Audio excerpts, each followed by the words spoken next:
الحمد لله الذي بكرة وأصيلا، والصلاة على محمد وعلى آله وأصحابه سلاما جميلا. أما بعد فقد قال الله تبارك وتعالى في كلامه المجيد والفرقان الحميد: أعوذ بالله من الشيطان الرجيم. بسم الله الرحمن الرحيم. يا أيها الذين آمنوا ادخلوا في السلم كافة ولا تتبعوا خطوات الشيطان إنه لكم عدو مبين. وقال الله تبارك وتعالى: فليضحكوا قليلا وليبكوا كثيرا جزاء بما كانوا يكسبون. وعن عقبة بن عامر رضي الله عنه قال: لقيت رسول الله صلى الله عليه وسلم فقلت: من نجا؟ فقال: أملك عليك لسانك وليسعك بيتك وابق على خطيئتك، أو كما قال صلى الله عليه وسلم.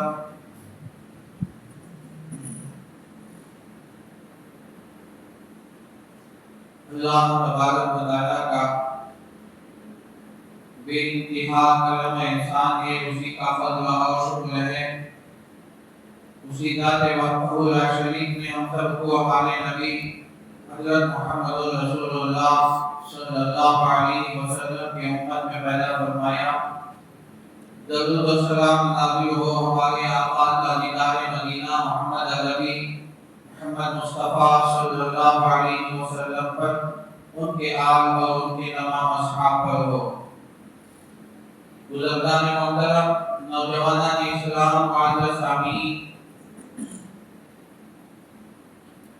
جیسا کہ ہم جانتے ہیں کہ شعبان کا مہینہ چل رہا ہے۔ یہ مہینہ گویا نیکیوں کا سیزن شروع ہوتا ہے۔ اللہ کے نبی صلی اللہ علیہ وسلم نے ان مہینوں میں عبادت کی کثرت کا اہتمام فرمایا اور ترغیب میں فرمایا کہ شعبان شہری و رمضان شہر اللہ، کہ شعبان تو میرا مہینہ ہے اور رمضان اللہ کا مہینہ ہے۔ گویا اس مہینے کی نسبت اللہ کے نبی صلی اللہ علیہ وسلم نے اپنی طرف فرمائی۔ یہ پہلا مہینہ ہے، اللہ کے نبی نے اس مہینے کی نسبت اپنی طرف کیوں کی؟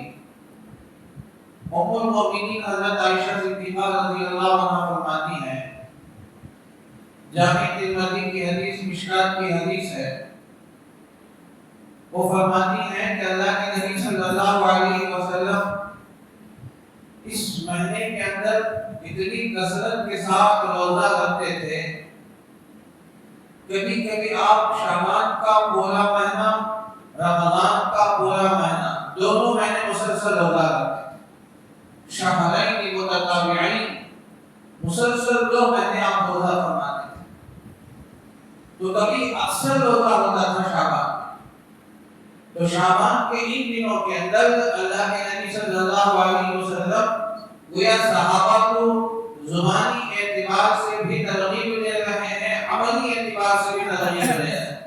اللہ کے نبی نے صرف فضیلت نہیں بیان فرمائی، فضیلت بیان کرنے کے ساتھ ساتھ آپ نے خود عمل کر کے دکھایا کہ اس مہینے کے اندر اللہ کے نبی صلی اللہ علیہ وسلم اتنا روزہ رکھتے تھے، کبھی کبھی شعبان کو پورا مہینہ روزے ہی بھی گزر جاتا تھا، اور رمضان کا مہینہ تو روزوں کا بھی ہے۔ تو فرماتے ہیں شہرین متتابعین، مسلسل آپ کے 2 مہینے کے روزے ہوتے، دیگر عبادتوں میں بھی اضافہ ہو جاتا، نوافل کی کثرت، قرآن کی تلاوت کی کثرت، دعا میں الحاح و عاجزی کا اور زیادہ انبساط ہو جاتا تھا، اور زیادہ اللہ کی طرف متوجہ ہو جاتے تھے۔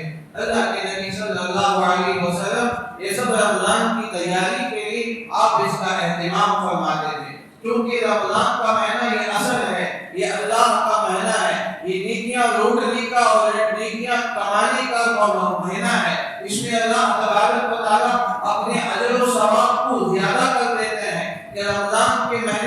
اندر نفل عبادت کا ثواب فرض کے برابر ہو جاتا ہے اور ایک فرض کا ثواب 70 فرائض کے برابر اس کو مل جاتا ہے، تو اللہ کے نبی صلی اللہ علیہ وسلم نے اس کی فضیلت بیان فرمائی اور اللہ تبارک و تعالیٰ اپنے اجر و ثواب کو اس میں بڑھا دیتے ہیں، اور مسلمانوں کے اندر یہی سے نیکیوں کا جذبہ، نیکیوں کا شوق، عبادتوں کا جذبے پیدا ہو جاتے ہیں کہ نوافل کا اہتمام ہو جاتا ہے، اور گزشتہ سال کی جو رمضان کے روزوں کے قضا تھے ان قضوں کا بھی اہتمام ہو جاتا ہے۔ اور یہ اہتمام کیوں ہے؟ اہتمام اس وجہ سے ہے کہ تاکہ رمضان کی تیاری ہو سکے۔ بعض شارحین لکھتے ہیں کہ اس کی تیاری سے فائدہ یہ ہوتا ہے کہ رمضان کی عبادتوں میں ایک سوئی حاصل ہوتی ہے، رمضان کی عبادتوں میں خشوع و خضوع کا اہتمام ہوتا ہے۔ جو اللہ کے بندے اور جو اللہ کی بندیاں شعبان میں عبادتوں کو زیادہ کر کے، روزوں میں اضافہ کر کے، تلاوت میں کثرت کر کے رمضان کی تیاری کرتے ہیں، تو اللہ تعالیٰ ان کو رمضان کی عبادتوں میں جمعی نصیب فرماتے ہیں، رمضان کی عبادتوں میں اللہ تعالیٰ ان کو سکون عطا فرماتے ہیں، خشوع و خضوع کو حاصل ہوتا ہے۔ شارحین مثال دے کے فرماتے ہیں، ہم مسجد کو نماز پڑھنے کے لیے آتے ہیں، مثلا ظہر کی 4 رکعت نماز پڑھنے کے لیے آتے ہیں، تو پہلے 4 رکعت سنت مؤکدہ ہے، پھر ظہر کی نماز کے بعد 2 رکعت سنت مؤکدہ ہے، عشاء کی نماز کے لیے آتے ہیں، کوئی اور فرض نماز کے لیے آتے ہیں، تو فرض نماز سے پہلے اور بعد میں یہ سنتوں کا اہتمام کیوں کیا گیا؟ سنتوں کو کیوں رکھا گیا؟ جب بندہ سنت پڑھ کر نماز میں شریک ہوتا ہے، نماز سنتوں میں شریک ہو کر سنتوں میں پڑھ کر فرض میں داخل ہوتا ہے، تو اس کا فائدہ یہ ہوتا ہے کہ اس کی نماز میں خشوع پیدا ہوتا ہے، نماز میں انکسار پیدا ہوتی ہے، نماز میں دل جمعی نصیب ہوتی ہے۔ بنسبت اس آدمی کے جو آدمی سیدھے مسجد میں آیا، اذان اقامت ہو رہی ہے اور امام کے ساتھ آ کر نماز میں شریک ہو گیا، تو پھر وہ خشوع اور نماز میں وہ دل جمعی نصیب نہیں ہوتی جو پہلے سے اہتمام کر کے، پہلے سے سنت اور نوافل پڑھ کر نماز کی انتظام میں بیٹھا ہوا ہے، جب سنتیں پڑھنے کے بعد فرض میں کھڑا ہوتا ہے، شریک ہوتا ہے، فرمایا کہ اس نماز کے اندر خشوع زیادہ ہوگا، اس نماز کے اندر دل جمعی نصیب ہوگی، اس نماز کے اندر وقوموا للہ قانتین کا مصداق بنے گا، تو نماز اس کی جاندار نماز بنے گی، اس کی نماز شاندار بنے گی۔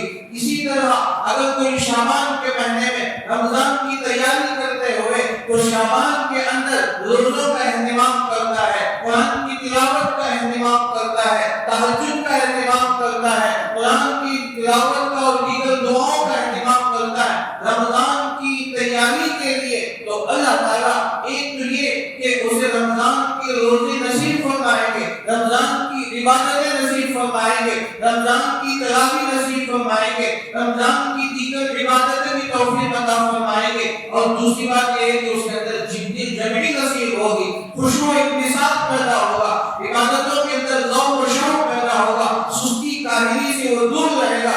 یہ اس کا بڑا فائدہ ہے اس کے اندر، بے وجہ نہیں علماء نے لکھا ہے۔ اللہ کے نبی 2 مہینہ پہلے سے اس کی تیاری کر رہے ہیں، رجب کا چاند دیکھ کر اللہ کے نبی صلی اللہ علیہ وسلم رمضان کی تیاری وہیں سے شروع فرما دیتے، اس کی کوئی وجہ تو ضرور ہوگی۔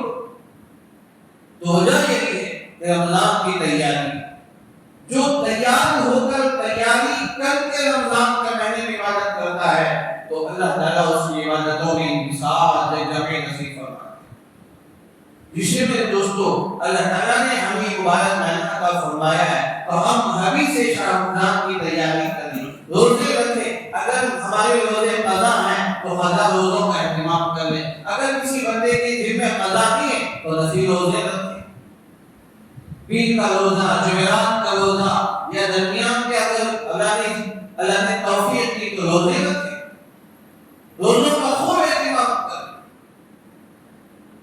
حضرت عائشہ صدیقہ رضی اللہ عنہا کی جو بات ہے کہ اللہ کے نبی صلی اللہ علیہ وسلم مسلسل 2 مہینہ روزہ رکھتے تھے، روزوں کا اتنا اہتمام اسی وجہ سے کہ رمضان کی جو اصل عبادت ہے دن کی عبادت کا روزہ ہے، رات کی عبادت تراویح ہے۔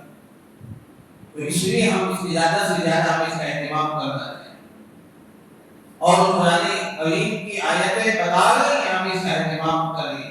شہر رمضان الذی انزل فیہ القرآن، رمضان کا مہینہ وہ ہے جس میں قرآن اتارا گیا، جس میں قرآن نازل کیا گیا۔ تو اس لیے ہمیں چاہیے کہ قرآن کی تلاوت کا بھی زیادہ اہتمام ہونی چاہیے۔ ہم اس نیت سے ابھی سے قرآن پڑھنا شروع کر دیں، روزانہ ایک ایک پارہ کر کے ابھی سے پڑھنا شروع کر دیں۔ تو ایک ایک پارہ یہ ادنا درجہ کہہ رہا، تو ہم جتنا ہو سکے ابھی سے پڑھیں گے، ابھی سے قرآن کی تلاوت شروع کر دیں گے، تو پھر رمضان میں انشاءاللہ آپ کے روزانہ 5 پارے 10 پارے اللہ پڑھنے کی ہوگی۔ اب ہمارے لیے کہ چلو رمضان آنے دو، رمضان جب آ جائے، رمضان کا چاند دیکھیں گے تو تب شروع کریں، تب تراویح شروع ہو جائے گی، تب قرآن بھی سنیں گے، قرآن بھی پڑھیں گے، تہجد بھی پڑھیں گے۔ رمضان تو آ ہی رہا، یہ اکثر لوگوں کے ذہن ہوتا ہے، لیکن نہیں، تیاری کریں اس کی، چونکہ جو چیز بہت اہم ہوتی ہے اس کی تیاری کرنے کا حکم دیا گیا۔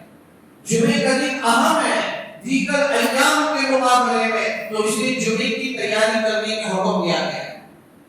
بعض روایتوں میں جمعرات کی مغرب سے جمعے کی تیاری شروع فرما دیتے ہیں اللہ کے نبی صلی اللہ علیہ وسلم۔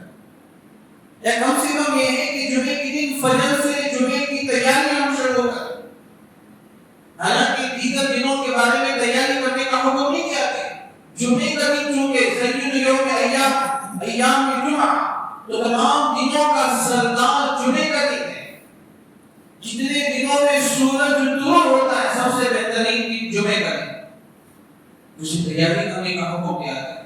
اس کے لیے آج میں غسل کریں، اپنے ظاہر بال کاٹیں، ناخن تراشیں، اور اسی طرح اپنے پاس غسل کریں، اپنے پاس جو کپڑا ہو اس میں سے عمدہ کپڑا پہنیں، خوشبو کا استعمال کریں، مسواک کریں، جلد از جلد مسجد میں پہنچنے کی کوشش کریں، اور پہلی صف میں ہو۔ یہ سب چیزیں کیوں کریں گے؟ یہ اہتمام کی وجہ سے۔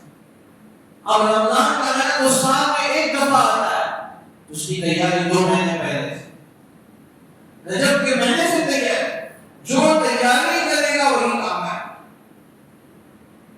میں آپ کو دنیاوی اعتبار سے آپ کو ایک مثال دیتا ہوں، ایک مثال کہ آپ کو تو اسکولوں میں اینول ڈے چل رہا ہے، آپ تو ہر جگہ اینول ڈے، اسپورٹ ڈے، جب ڈیٹ طے ہو جاتا ہے 2 مہینہ ایک مہینہ پہلے سے بچوں کو کتنی پریکٹس ہم کرتے ہیں،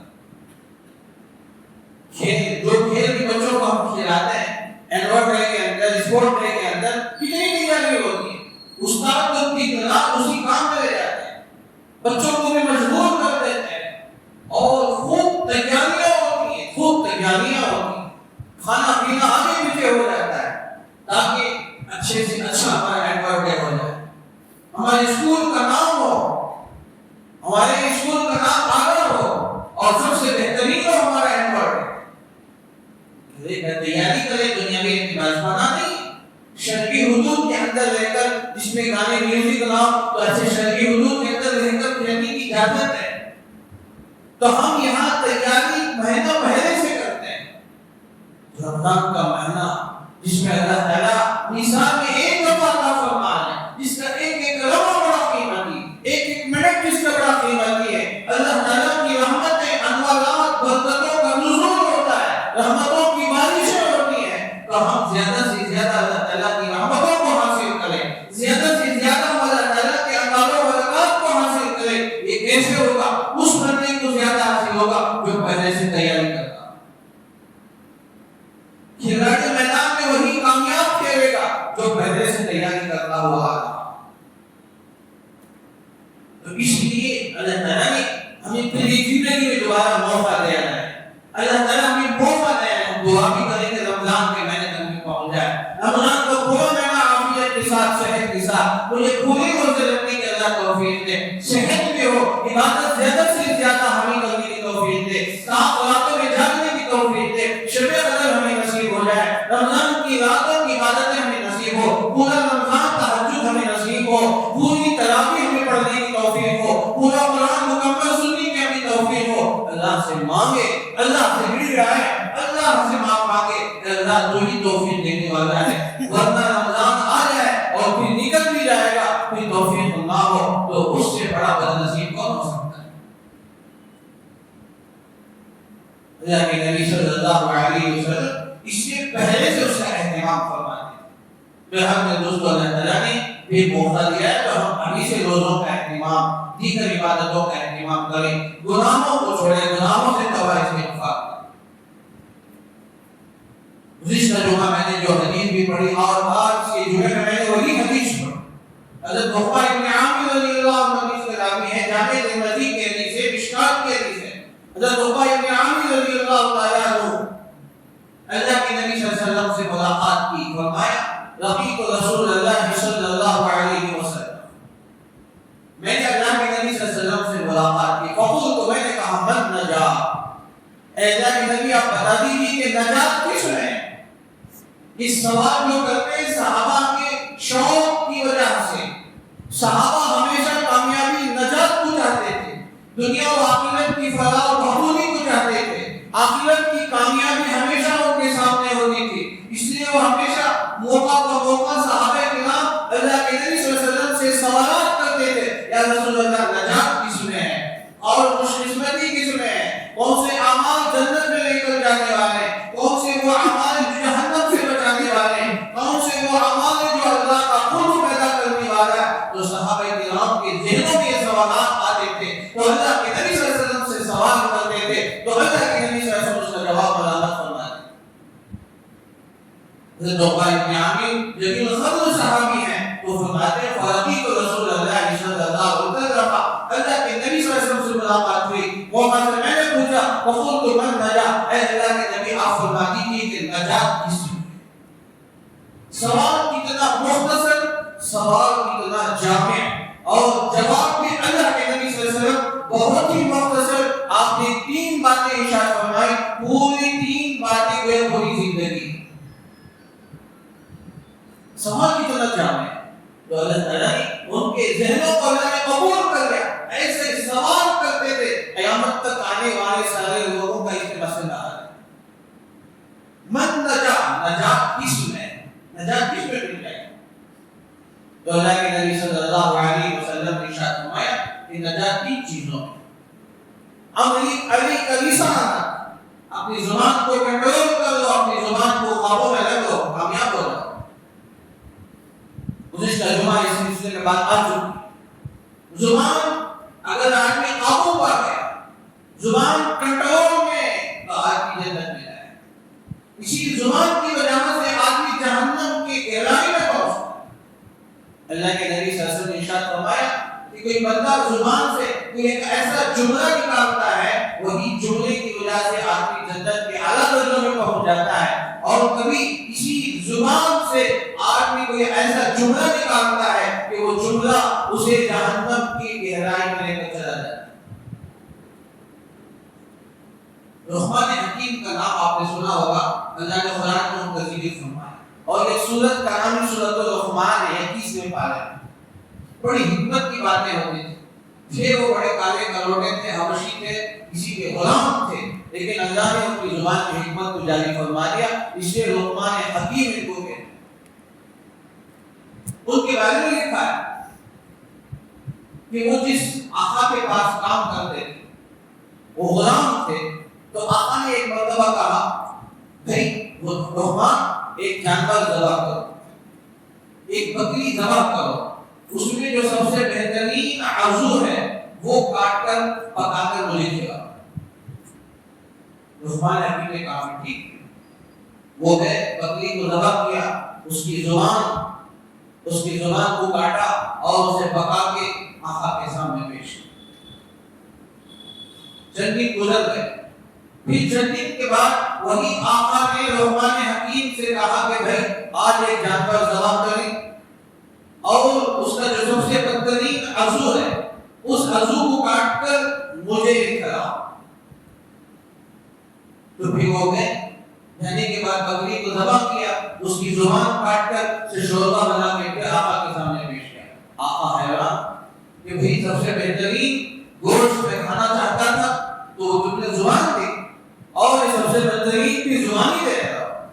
تو لقمان حکیم نے کہا کہ آقا اسی زبان کی وجہ سے آدمی سب سے اعلیٰ درجوں پر فائز اسی زبان کی وجہ سے سب سے ادنا درجے میں چلا جاتا ہے، اسفل السافلین پہ پہنچ جاتا ہے، ثم رددناہ اسفل السافلین۔ ایک زبان کی وجہ سے آدمی جنت کے اعلیٰ درجوں پر بھی پہنچ سکتا ہے، اور ایک زبان کی وجہ سے آدمی جہنم کے گہرائی میں چلا جاتا ہے۔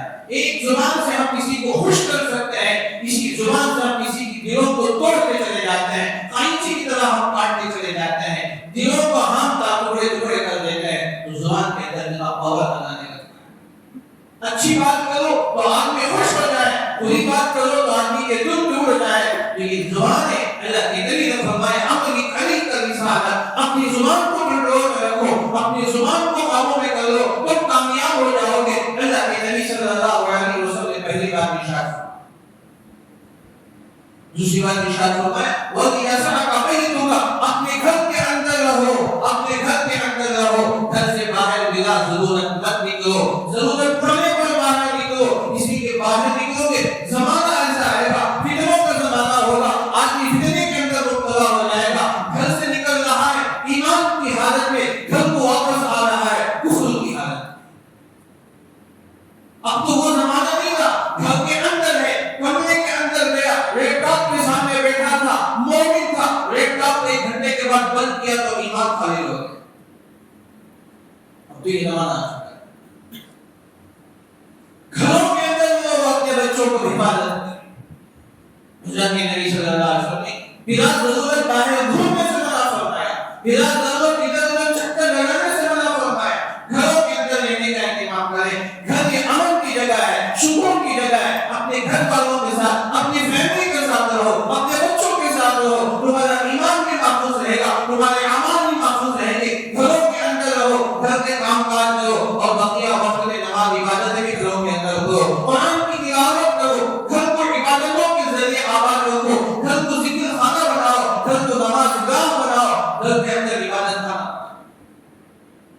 دوستوں گھر کے اندر رہنے کا اس لیے باہر نکلو گے تو فتنے ایسے نکلے ہیں کہ الامن والحفیظ وَلْيَسَعْكَ بَيْتُكَ۔ اللہ کے نبی نے فرمایا کہ اپنے گھر کے اندر، گھر کے اندر امن اور ایمان کی حفاظت۔ ایک اس بارے میں بھی کا ترجمہ آپ کے سامنے لایا جا رہا ہے۔ تیسری بات اللہ کے نبی نے فرمایا کہ نجات کیا ہے؟ آپ فرمایا کہ وہ کی علی خطیئتک، اپنے گناہوں پر روتے رہا، اپنے گناہوں کو یاد کر کر کے رو، رونے کا مزاج بناؤ۔ اللہ کے سامنے رونا ہے، اللہ کے سامنے گڑگڑانا ہے، اے اللہ مجھ سے گناہ ہو گیا، اے اللہ مجھ سے گناہ ہو گیا، اللہ تعالیٰ سے اپنے معاملے کو پیش کرو۔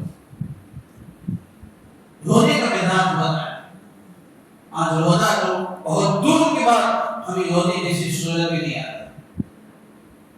دین کی باتیں ہو رہی ہیں، اللہ سے رسول کی باتیں آتی ہیں، خبر کی باتیں آتی ہیں، حشر کی باتیں آتی ہیں، عذابات کا تذکرہ آتا ہے، لیکن ہمارے دل کا ٹھس مس نہیں ہوتا۔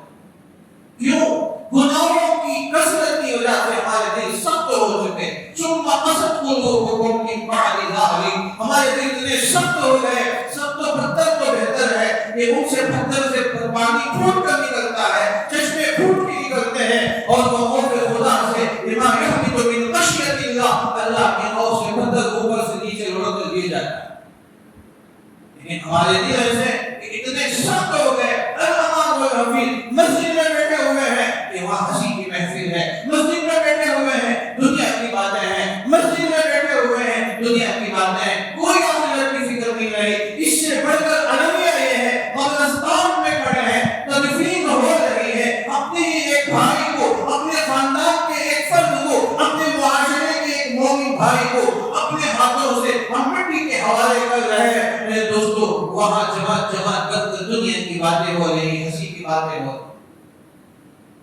کبھی ہم نے سوچا کہ ہم غسل پر مٹی ڈال کے آ جائیں گے، منہ پہ مٹی ڈال کے آ جائیں گے، 40 قدم لینے آئیں گے، وہاں فرشتہ آئے گا، من ربک کا سوال کرے گا، ما دینک کا سوال کرے گا، اور پوچھے گا ما تقول فی ھذا الرجل، اللہ کے نبی کا چہرہ انور دکھا کے پوچھا جائے گا۔ یہ 3 سوال تو یقینی ہے، یہ 3 سوال تو پوچھنی ہے، ہر ایک سے ہے، وہ بیچارہ کیا جواب دے گا یا نہیں؟ ہم ان کے حق میں دعا کرنے کا حکم دیا اور سوچیں کہ ایک دن مجھے بھی اسی طرح کھاتے بدلتے ہوئے، مجھے بھی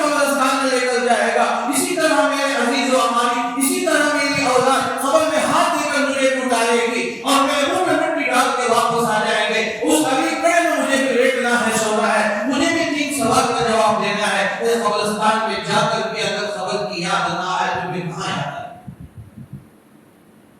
وہاں جا کر اگر نہ ہوئے تو پھر کہاں روئیں گے؟ ہم کس بات کی ہم امید رکھ سکتے ہیں؟ دوستو، ہر آدمی اپنے سے آپ سے سوال کرے، قبرستان وہ جگہ ہے جہاں لوٹنے کا حکم کیا گیا، جہاں ڈرنے کا حکم کیا گیا۔ حضرت عثمان غنی رضی اللہ تعالیٰ عنہ قبر کے پاس جاتے تو اتنا روتے کہ داڑھی مبارک کھل ہو جاتی۔ شیخ الحدیث نے فضائل اعمال کے اندر لکھا، اللہ کے نبی صلی اللہ علیہ وسلم آپ غمزدہ ہو جاتے تھے۔ سوال و جواب کا معاملہ میرے دوستوں ہر ایک کے ساتھ خبر یا تو جنت کا ماحول بنے گا یا تو پھر جہنم کا گڑھا بنے گا، لیکن کیا بنے گا پتہ نہیں۔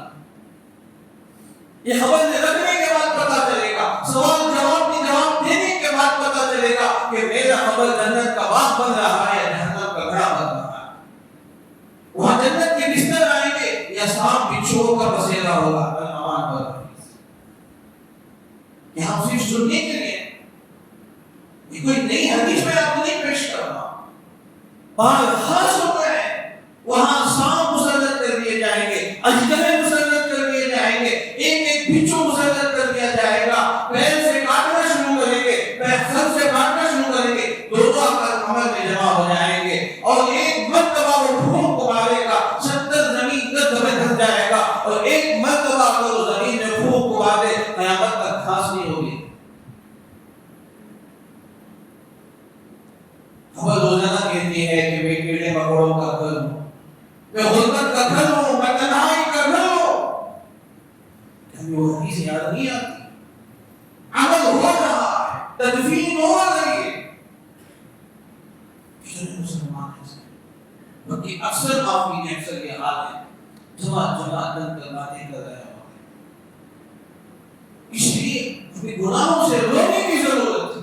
وہاں جا کر روئے۔ اللہ کے نبی صلی اللہ علیہ وسلم نے فضولوں کی ارشاد فرمایا، اللہ کے نبی قبرستان کی زیارت کرو، بار بار قبرستان جاؤ تاکہ تمہارے اندر گناہوں کا خوف پیدا ہو، اللہ کا ڈر پیدا ہو جائے، گناہوں سے رونے کی توفیق پیدا ہو۔ آج تو انتقال ہو ہے، بار بار قبرستان جانے کا موقع ہوتا ہے، بار بار جنازے میں شرکت کا موقع مل رہا ہے، روزانہ انتقال ہو رہا ہے، جس پہ ہمارے دل گھر سے مضمی ہو رہا ہے، ہمارے اندر کوئی تبدیلی نہیں آ رہی، ہمارے اندر کوئی انقلاب نہیں آ رہا ہے کہ ہم اتنے سخت ہو گئے، کہ ہمارے دل اتنے سخت ہو گئے، قبرستان جانے کا بھی روزانہ نہیں آ رہا ہے، کہ اپنی اور یاد نہیں آ رہی۔ حاضمو، اللہ کے نبی صلی اللہ علیہ وسلم فرمایا، اکشیو حاضم لذات، لذتوں کو توڑنے والی چیز موت کو کثرت سے یاد کرو۔ پوری خواہشوں کو کچل دینے والی موت ہے، ساری لذتوں کو ختم کرنے والی چیز موت ہے۔ دنیا کی ساری خواہشات ختم ہو جائیں گے، دنیا کی خواہشات ختم کرنے والی چیز موت ہے۔ دنیا کے راحت و آرام، یہ لذتیں، یہ تمام چیزیں ختم ہونے والی ہیں۔ اس لیے ہم گناہوں کو یاد کرتے ہیں۔ تو فرمایا حضرت حضرت تھانوی رحمۃ اللہ علیہ لکھتے ہیں، پہلی سیڑھی ہے کہ آدمی گناہ کو یاد کرے، یاد کرے، بیٹھ کر یاد کرے۔ مسجد میں کونے میں بیٹھ جاؤ یا جہاں بھی بیٹھے ہو، سنت پڑھ کے سر جھکا کے بیٹھ جاؤ، آنکھیں بند کر کے بیٹھ جاؤ، اپنے گناہوں کو یاد کرو۔ میں نے یہ کیا، یہ کیا، تمہارا اور معاملہ آ جاتا ہے، کوئی اور بیچ میں کوئی تیسرا آدمی نہیں ہے۔ یہ پہلی سیڑھی ہے توبے کی، توفیق کی۔ جب بندہ گناہوں کو یاد کرے گا، پھر اللہ گناہوں سے توبہ کرنے کی توفیق دے۔ یہ دوسری سیڑھی۔ پھر رونا آئے گا اسے، پھر جوانی ختم ہو گئی، اب میں 50 سال کا ہو گیا، اب میرے نواز سے بولتے آنے شروع ہو گئے، میرے بچوں کی شادیاں ہو گئی، اب مجھے تو آخرت کی تیاری کرنی۔ میں گھر جا رہا ہوں تو بچے آتے بھاگتے ہوئے نانا کہتے ہوئے آ رہے ہیں، دادا کہتے ہوئے پکارتے ہوئے آتے ہیں، ہمارے پائروں سے لپٹ جاتے ہیں، تو ابھی یاد نہیں آئے۔ میں کی چیزیں وَمَنْ نُعَمِّرُ نُنَكِّسُهُ فِي الْخَلْقِ، یہ چیزیں اگر ہم بڑھا کر دیتے ہیں، بالوں کا سفید ہو جانا، بیماریوں کا بڑھ جانا اور بدن کا کمزور ہو جانا، ایک ایک بیماریاں داخل ہو رہی ہیں، تو گویا حامی قبر کی دعوت دی جا رہی ہے، موت کے یہ ہمارے میسیجز آ رہے ہیں، ایک میسیج آ رہا ہے، ایک میسیج آ رہا ہے موت کی۔